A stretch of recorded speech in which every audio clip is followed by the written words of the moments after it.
वंदे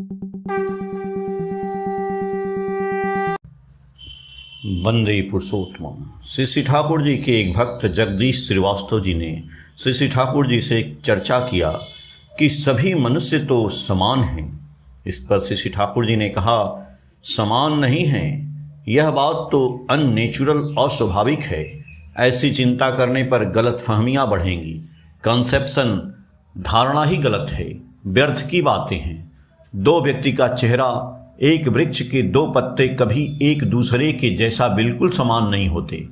variety वाला वैचित्र, similarity सादृश्य है।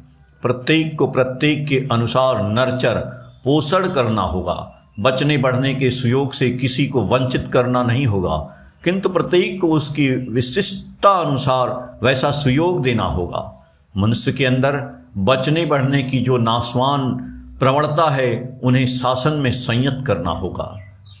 रावण या दुर्योधन कम गुणी नहीं थे, किंतु वे अधर्माचारी अर्थात सत्ता संवर्धना के बाधक थे। इसीलिए स्वयं रामचंद्र और कृष्ण उनके विरुद्ध उठ खड़े हुए। इसीलिए मनुष्य को सिर्फ सुयोग देने से काम नहीं चलेगा, देखना होगा सुयोग देने का नतीजा क्या होगा। इसीलिए दुष्ट का दमन और शिष्ट का पालन धर्म का अंग है। यदि ऐसी वैशिष्ट समीक्षणी दृष्टि नहीं रहती है तो समाज की सेवा करने जाना व्यर्थ है। असत प्रकृति संपन्न किसी व्यक्ति को सेवा देकर हम शक्तिशाली कर देते हैं और वैसी सेवा ही मेरे तथा और भी 10 व्यक्तियों का काल बन जाती है। इसीलिए सूक्ष्म दृष्टि रहनी चाहिए, तो भी सुभद वैशिष्ट की रक्षा करनी ही चाहिए। आम वृक्ष से बकुल फल नहीं पा सकते।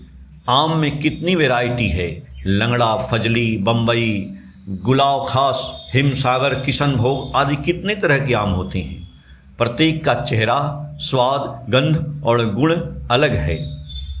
एक के द्वारा दूसरे का अभाव सम्यक नहीं मिटेगा।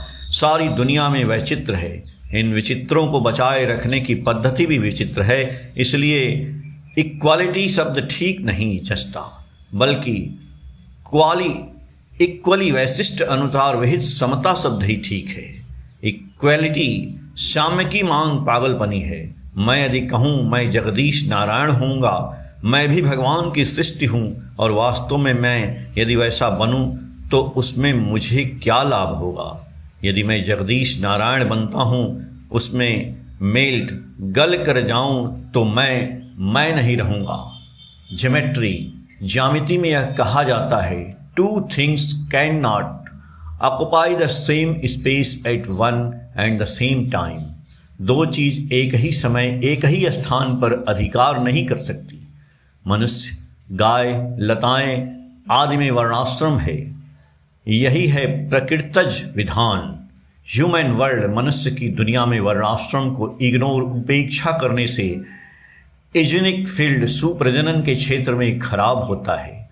प्रोडक्टिव लेबर, उत्पादनी श्रम की अवनति होती है। जहाँ तक हो महायंत्र नहीं बढ़ाना चाहिए, उससे लेबर, श्रमिक का एक अलग क्लास श्रेणी बन जाता है। अनएम्प्लॉयमेंट, बेकारी बढ़ता है। फिर भी अभी उसे हटाने से काम नहीं चलेगा। ऐसी चेष्टा करनी होगी जिससे डोमेस्टिक, घरेलू यंत्र आदि हों। तभी अनावश्यक बड़े बड़े कल कारखाने नहीं भी रहेंगे तो भी काम चलेगा। यदि हर परिवार अपने कुछ वैशिष्ट्य अनुसार हर काम को करे, परिवार के लोग यदि एक ही साथ यंत्र के मालिक और श्रमिक हों, तो तथाकथित कैपिटलिस्ट धनिकों को सिर्फ मनुष्यों को केवल मजदूर बनाए रखने का मौका नहीं मिलेगा। महायंत्र उसे ही हम कह सकते हैं जिसमें कम लोग अधिक काम कर सकें। इससे अनेक व्यक्ति बेकार रहते हैं। बेकारी रहने पर सिर्फ वे ही कष्ट नहीं पाते हैं, उससे अधिक क्षति होती है। उनकी इफिशियंसी, दक्षता नष्ट होती है। यदि ऐसा होता है तो बाहर से चाहे कितना भी चमक दमक क्यों न बढ़ जाए, पर दरअसल देश के अधिकांश लोग दरिद्र और अकर्मण्य हो जाते हैं।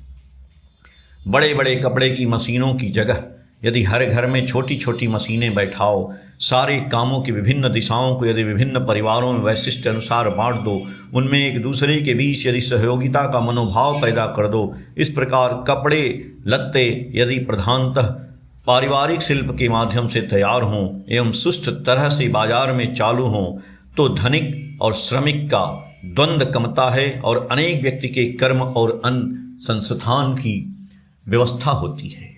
अनेकों विषय के व्यापार में ऐसा किया जा सकता है। देश या विदेश की बड़ी बड़ी मिलें जिससे इन प्रतिष्ठाओं को असफल न बना दें, इस दिशा में सरकार को संयम दृष्टि रखनी चाहिए। आवश्यकता होने पर इन मालों पर ड्यूटी शुल्क लगाना चाहिए और डोमेस्टिक एंटरप्राइज पारिवारिक प्रतिष्ठा को नाना तरह से सुयोग सुविधा देना चाहिए। पर इसका अर्थ यह नहीं है कि हम अति आवश्यकीय बड़े बड़े कल कारखानों को नष्ट तथा कमज़ोर बना दें। ऐसा करने पर काम नहीं होगा। 7 सितंबर 2023, पेज संख्या 17, 18, 19 और 20 से। जय गुरु।